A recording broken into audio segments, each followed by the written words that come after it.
بسم اللہ الرحمن الرحیم. السلام علیکم ڈیئر اسٹوڈینٹس. آج کا ہمارا لیکچر نمبر 3 جو ہے وہ سبق نمبر 2 میں سے ہے. جیسے آپ جانتے ہیں کہ ہم ارکان اسلام جو ہے وہ پڑھ رہے ہیں. اس میں آج ہم جو رکن پڑھیں گے وہ ہے زکوٰۃ. پہلے ہم زکوٰۃ کا لغوی اور اصطلاحی معنی پڑھیں گے کہ کیا ہے. زکوٰۃ لفظ جو ہے اس کا بنیادی مادہ جو ہے وہ زکوٰۃ سے ہے. زے کاف اور یہ اس سے نکلا اور اس کا لغوی معنی ہے پاک کرنا. اصطلاحی معنی اس کا کیا ہے؟ شریعت کی اصطلاح میں زکوٰۃ ایک ایسی مالی عبادت ہے جو ہر صاحب نصاب پر فرض ہے. یعنی ہر مسلمان پر فرض نہیں ہے، ہر صاحب نصاب پر فرض ہے. صاحب نصاب کون ہے؟ کہ وہ شخص جس کے پاس ایک خاص مقدار میں مال موجود ہو یا فصل کی کٹائی جو ہے اتنی فصل موجود ہو جس کی خاص مقدار اسلام میں بتائی گئی ہے، تو ہر صاحب نصاب پر زکوٰۃ فرض ہے.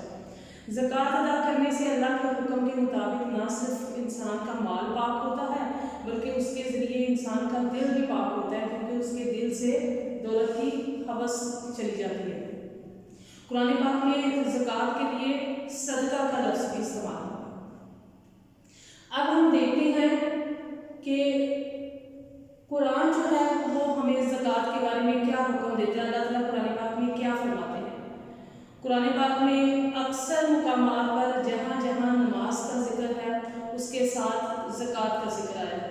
جیسے سورہ بقرہ کی آیت نمبر 43 ہے، وَأَقِیمُوا الصَّلَاةَ وَآتُوا الزَّکَاةَ، یعنی نماز قائم کرو اور زکوٰۃ ادا کرو. اس کے بعد سورہ بقرہ ہی کی آیت ہے 276، اللہ تعالیٰ سود کو مٹاتا اور خیرات کو بڑھاتا ہے. یہاں لفظ جو خیرات ہے وہ زکوٰۃ کے لیے استعمال کیا گیا ہے. اس کے بعد ہم دیکھتے ہیں کہ احادیث مبارکہ میں نبی پاک صلی اللہ علیہ وآلہ وسلم جو ہے وہ زکوٰۃ کے بارے میں کیا فرماتے ہیں. نبی پاک صلی اللہ علیہ وآلہ وسلم کی ایک حدیث مبارکہ ہے جس کا ترجمہ ہے زکوٰۃ اسلام کا خزانہ ہے. اس کے بعد ایک صحیح بخاری کی ایک اور حدیث ہے جس کا ترجمہ ہے بے شک اللہ تعالیٰ نے زکوٰۃ مسلمانوں پر فرض کی ہے جو امیروں سے لے کر غریبوں میں خرچ کی جاتی ہے. پھر مسند الحمیدی کی ایک حدیث ہے جس مال سے زکوٰۃ نہ لی جائے اور وہ اس میں ملی رہے تو وہ مال کو تباہ کر دیتی ہے. اب ہم دیکھتے ہیں کہ زکوٰۃ جو ہے وہ فرض کب ہوئی تھی. تو فرضیت زکوٰۃ میں جو ہے کہ جس طرح نماز جو ہے وہ جب اسلام کا آغاز ہوا اس کے ساتھ ہی آہستہ آہستہ جو ہے اس کے احکامات آنا شروع ہو گئے، تو اسی طرح زکوٰۃ جو ہے وہ اس کا آغاز بھی اسلام کے آغاز کے ساتھ ہی ہو گیا تھا. البتہ اس کے مکمل طور پر جو احکامات آئے تھے وہ سن 8 ہجری یعنی ہجرت کے بعد 8ویں سال جب مکہ فتح ہوا اس کے بعد اس کے مکمل طور پر احکامات جو ہے وہ آ گئے تھے. اس کی اہمیت کا اندازہ اس بات سے بھی ہوتا ہے کہ حضرت ابوبکر صدیق رضی اللہ تعالیٰ عنہ جب خلیفہ بنے نبی پاک صلی اللہ علیہ وسلم کے وصال کے بعد، تو کچھ مسلمانوں نے زکوٰۃ دینے سے انکار کر دیا. تو حضرت ابوبکر صدیق رضی اللہ تعالیٰ عنہ نے ان کے خلاف جہاد کیا یہاں تک کہ وہ زکوٰۃ دینے کے لیے مان گئے. اب ہم دیکھتے ہیں کہ جن لوگوں پر زکوٰۃ فرض ہیں اسی کچھ شرائط ہے زکوٰۃ فرض ہونے کی. وہ شرائط کیا ہیں؟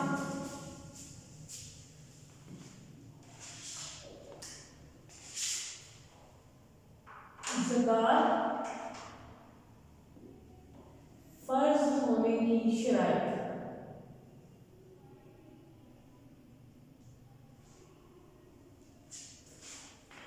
تو زکوٰۃ فرض ہونے کی جو ہے وہ 3 شرائط ہیں. ان میں سے سب سے پہلی جو شرط ہے وہ ہے صاحب نصاب ہونا. میں نے آپ کو پہلے بھی بتایا کہ صاحب نصاب کسے کہتے ہیں؟ ایسا شخص جس کے پاس ایک خاص مقدار میں جو ہے مال موجود ہو، تو وہ صاحب نصاب ہے۔ دوسری شرط جو اس کی ہے وہ ہے مال کا جمع ہونا کتنے عرصے کے لیے۔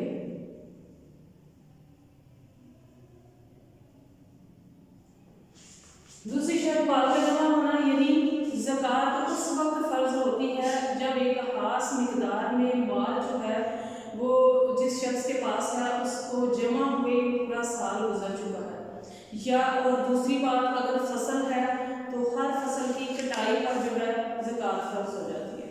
پھر تیسری شرط ہے نصاب۔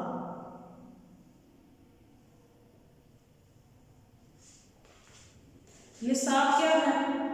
نصاب سے مراد مال یا پیداوار جو زمینی پیداوار ہوتی ہے اس کی ایک خاص مقدار جس پر زکوٰۃ فرض ہوتی ہے۔ جو مال یا پیداوار نصاب سے کم ہو اس پر زکوٰۃ نہیں ہوتی۔ تو یہ تین شرائط ہیں جن کی بنا پر جو ہے وہ زکوٰۃ فرض ہو جاتی ہے۔ اب ہم آگے زکوٰۃ کے کچھ مسائل پڑھتے ہیں، جو ہے مسائل زکوٰۃ۔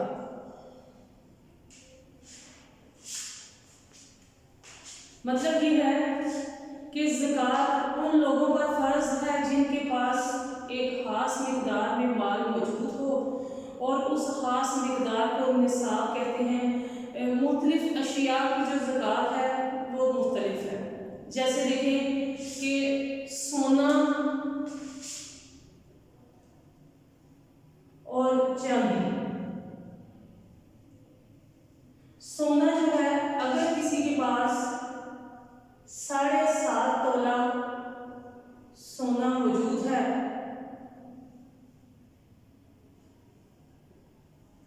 یا کسی کے پاس 52.5 تولہ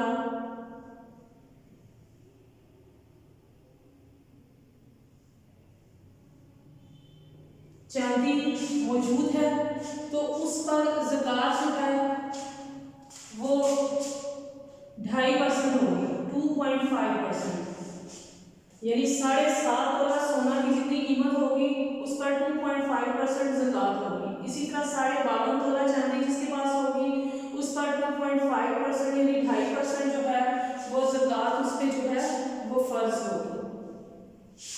اس کے بعد کسی کے پاس اگر نقد رقم ہے، یعنی روپیہ پیسہ اگر ہے، تو اگر کسی کے پاس سونا 7.5 تولہ سونا یا 52.5 تولے چاندی جو ہے ان میں سے کسی ایک کی بھی قیمت کے مطابق، یعنی آج کا جو ہے سونا مہنگا ہے، چاندی سستی ہے، تو اگر چاندی 52.5 تولہ چاندی کی قیمت کے مطابق بھی اس کے پاس رقم ہے اور وہ 1 سال سے اس کے پاس جمع ہے، تو اب اس پر زکوٰۃ ہوگی 2.5%۔ اس کے بعد آ جاتا ہے جانوروں پر زکوٰۃ۔ جانوروں پر بھی زکوٰۃ ہے۔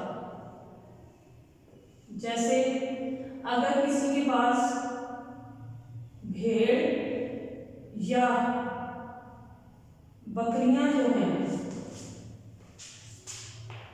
وہ 40 موجود ہیں، 40 بھیڑ یا بکریاں ہیں، تو اس پر جو ہے ان کی زکوٰۃ 1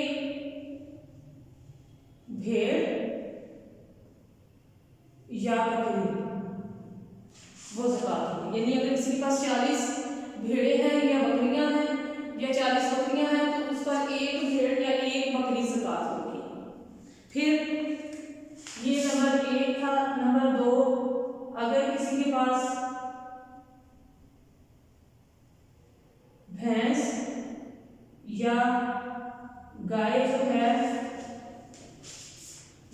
30 موجود ہیں، یعنی اگر کسی کے پاس 30 بھینسیں ہیں یا 30 گائے ہیں تو ان پر جو زکوٰۃ ہوگی وہ ایک بچڑا ہوگا،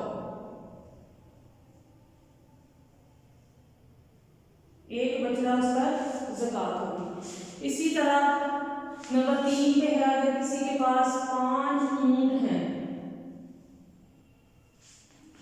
اگر کسی کے پاس 5 اونٹ موجود ہیں تو اس پر ایک بکری جو ہے وہ زکوٰۃ ہوگی۔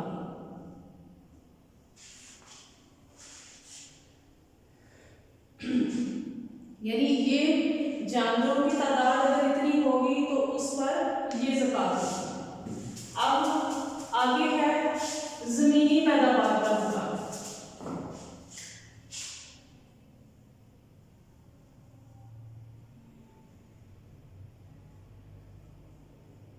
زمینی پیداوار یا جسے آپ فصل بھی کہتے ہیں اس پر زکوٰۃ۔ تو جو زمینی پیداوار ہے،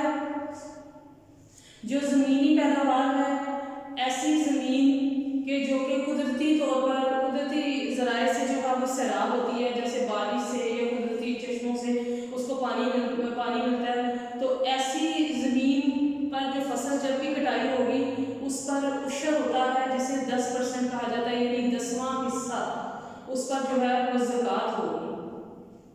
پھر ایسی زمین کہ جس کو پانی دینے کے لیے تھوڑی مشکلات کا سامنا کرنا پڑتا ہے، جیسے نہر سے جو ہے پانی، نہری پانی یا ٹیوب ویل کا پانی جو ہے وہ اس زمین کو سیراب کرتا ہے، تو اس پر 10ویں حصے کی بجائے 20واں حصہ زکوٰۃ ہوگی، یعنی 5% جو ہے۔ تو زمین کی زکوٰۃ دینے کے لیے سال کا گزرنا ضروری نہیں ہوتا، بلکہ زمین کی پیداوار کی یعنی فصل کی جب بھی کٹائی ہوگی تبھی اس پر جو ہے وہ زکوٰۃ جو ہے وہ ہوگی۔ تو ہمارے علاقائی آبپاشی نظام کے مطابق ہماری جو زرعی پیداوار ہوتی ہے اس کا نصاب 20 من ہے، یعنی اگر کسی کی فصل جو ہے وہ 20 من ہے تو اس پر زکوٰۃ ہوگی اور وہ اس کا 20واں حصہ ہوگا۔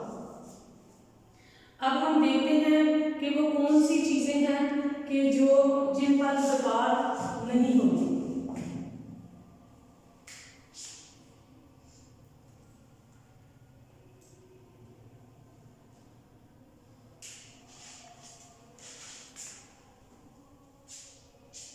کون سی چیزیں ایسی ہیں جن پر زکوٰۃ نہیں ہوتی؟ تو جو گھریلو استعمال کی اشیاء ہوتی ہیں جیسے کپڑے ہیں، برتن ہیں، فرنیچر ہے، کتابیں، سواری کے لیے کوئی جانور ہے، سائیکل، موٹر سائیکل، گھوڑا، کار وغیرہ، یہ سب چیزیں چونکہ عام استعمال میں ہوتی ہیں اس لیے ان پر زکوٰۃ نہیں ہوتی۔ پھر وہ لوگ جن پر زکوٰۃ فرض نہیں ہے،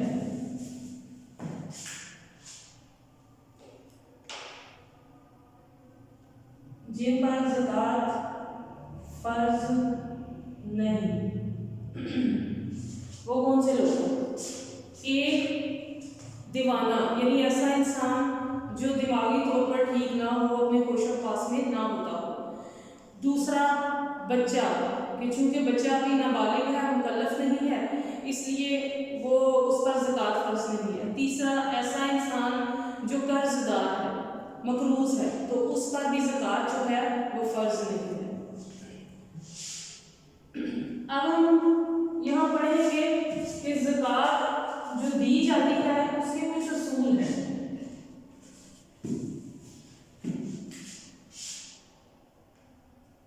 ادائیگی زکوٰۃ کے اصول وہ کیا ہے؟ سب سے پہلا ہے کہ زکوٰۃ جو ہے وہ صرف مسلمانوں سے دی جاتی ہے، نان مسلمس پر زکوٰۃ فرض نہیں ہے۔ دوسرا اصول یہ ہے کہ زکوٰۃ جو ہے وہ ماں باپ کو نہیں دی جا سکتی اور اپنی اولاد کو یعنی بیٹا بیٹی کو زکوٰۃ نہیں دی جا سکتی، اس لیے کہ وہ ماں باپ جو ہیں وہ بھی اس انسان کے فرائض میں آتے ہیں اور اس کی اولاد جو ہے وہ بھی اس کے فرائض میں آتی ہے۔ پھر تیسرا ہے کہ شوہر اپنی بیوی کو اور بیوی اپنے شوہر کو زکوٰۃ نہیں دے سکتی۔ اس کے بعد ہے دور کے عزیز غیروں کے مقابلے میں قابل ترجیح ہیں، یعنی اللہ تعالیٰ نے زکوٰۃ دینے کے لیے جو اسٹیپ بائی اسٹیپ لوگوں کا مصائف کا ذکر کیا ہے ان میں ہے کہ سب سے پہلے اپنے خاندان اپنے عزیز جو ہیں ان کو زکوٰۃ دی جائے، پھر بعد میں غیروں کو، چاہے وہ عزیز رشتہ دار دور کا ہی کیوں نہ ہو۔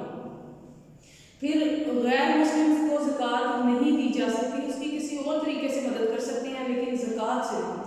اسی طرح امیر آدمی کو زکوٰۃ دینا جائز نہیں ہے کہ مستحق کے بارے میں، جو زکوٰۃ کے مستحق ہوں ان کے بارے میں تسلی کر لینی چاہیے کہ واقعی یہ انسان زکوٰۃ کا مستحق ہے۔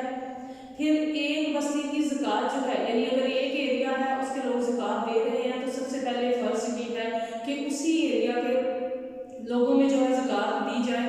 ہاں اگر اس بستی میں موجود نہیں ہے تب اسے اگلی بستی کی طرف جایا جائے، لیکن سب سے پہلے اسی محلے اسی ایریا میں دیکھا جائے گا۔ اس کے بعد سیلاب ہے، سیلاب، زلزلہ اور قحط، اگر یہ آفات کہیں آ جاتی ہیں تو وہاں بھی زکوٰۃ لوگوں کو دی جا سکتی ہے۔ پھر جس کو زکوٰۃ دی جا رہی ہو اس کو بتانا ضروری نہیں، بس آپ کی طرف سے یہ تسلی ہونی چاہیے کہ آپ جانتے ہو کہ واقعی وہ شخص جو ہے مستحق ہے۔ اس کے بعد نیکسٹ جو ہے وہ زکوٰۃ کی رقم جو ہے وہ صرف ضرورت کی اشیاء جو ہے اس سے خریدی جا سکتی ہے۔ مطلب یہ ہے کہ زکوٰۃ جو ہے وہ بنیادی ضروریات پوری کرنے کے لیے ہوتی ہے، تو ان سے بنیادی ضروریات کی جو اشیاء ہیں وہ بھی خریدی جا سکتی ہیں۔ آج کا ہمارا لیکچر جو ہے یہیں پہ اختتام پذیر ہوتا ہے۔ نیکسٹ لیکچر میں انشاءاللہ اس کا نیکسٹ پورشن جو ہے وہ پڑھیں گے۔ اللہ حافظ۔